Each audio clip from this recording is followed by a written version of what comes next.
So I'm going to be addressing some guidance around having a walking meditation. It's a question that one of the members asked in Soul Work, the community. So, you know, very easy to do. It's something that I've been doing for a long time. And actually, I find that the walking meditation, myself, I refer to my kind of walk as a flow walk. So I refer to it as a flow walk because it's a time that before for one, I love walking, and whether it's in nature, it's in a neighborhood or park, and sometimes, yeah, I will just use that time for that purpose. Where I refer to it as some people would say a walking meditation, because this is where I get to concentrate of just hearing where my inner voice wants me to go. So if we're using the example of being in a neighborhood and there are many streets and we can turn left, right, go straight, right. So we'll just go out the door, and at that point I would just listen and be there, and I would listen to where my inner voice is asking me to go, whether it's go left and get started or right, etc.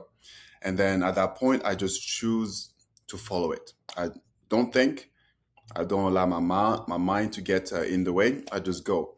And I found that over time, and I've been doing this for years at this point, I find that that has been for me a good exercise to to be able to rely better on my intuition and to even strengthen my intuition.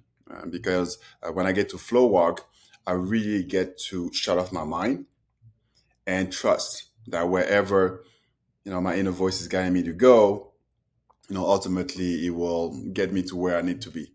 And there may be times during that flow walk where suddenly my mind may want to take over by thinking, okay, I should go this way, and I would hear my inner voice go, no, in the other direction. And and so again, that's a good exercise to not allow my head to lead, but instead my intuition, my inner guidance to do so. And so when that happens, I shut off my mind and then go in the other direction. And sometimes it may even, let's say I'm finding myself at a crossroad maybe, or in a particular spot. If my inner voice also says something along the lines of just stop there for a second, again, I will follow that because my goal is to trust it and to follow it.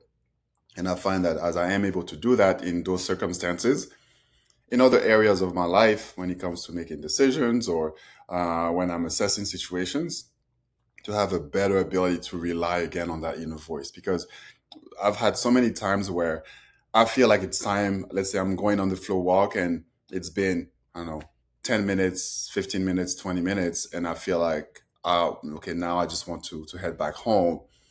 I would feel that inner voice say, no, we keep on going. And so sometimes I'm like, oh, okay, well, all right, let's go, right? Reluctantly, but still, because for me, it's a very specific exercise to strengthen my intuition and to trust it, even when sometimes I feel like doing the opposite.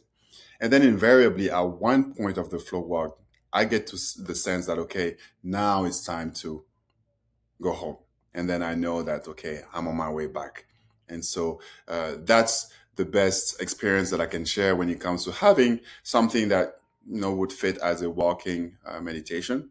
And again, because for me it has a very specific purpose, is to strengthen that intuition that we have, at least for myself, recognize my inner voice, trust its direction, and just being able to surrender to that process.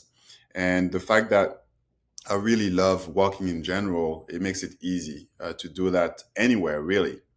And again, that is my way of being able to retreat myself into that state that is more of a, I guess, going more inwards. Even if I may walk through a neighborhood that, yes, is quiet, sometimes it may not necessarily be that way. There may be some disturbances.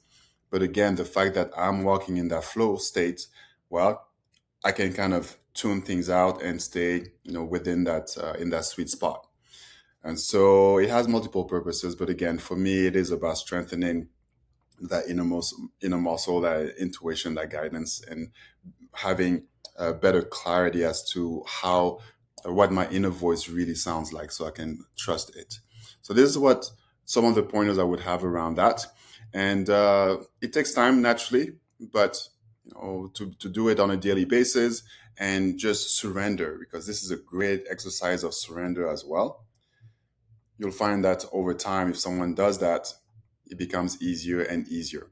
So, if you have any questions around what I refer to as the flow walk, let me know. And again, if you have more questions around that, maybe you want me to go deeper into this, maybe put something together around this, just let me know. And if you are watching this on YouTube or anywhere else, this is the place. In Soul Work, the community, it's a free community where people get to ask these questions around this topic, and we get to kind of, and for me, I love talking about it and geek out. So the reason why I do that is, again, because I've spent so much time around the topic of meditation, and again, spending countless hours in it. So I've tried different forms of meditation, and the flow walk is one of them. So if you have any questions around that, let me know. If you have some insights, let me know as well. And then, yeah, we can continue the conversation around that. So this is it. So this had to do with the walking meditation or flow walk. And I will see you at the next live Q&A for this, answering members' questions of Soul. I'll talk to you soon. And I will add as well the link to the community, the free community Soul Work, if you are watching this on YouTube as well. Until next time, talk to you soon.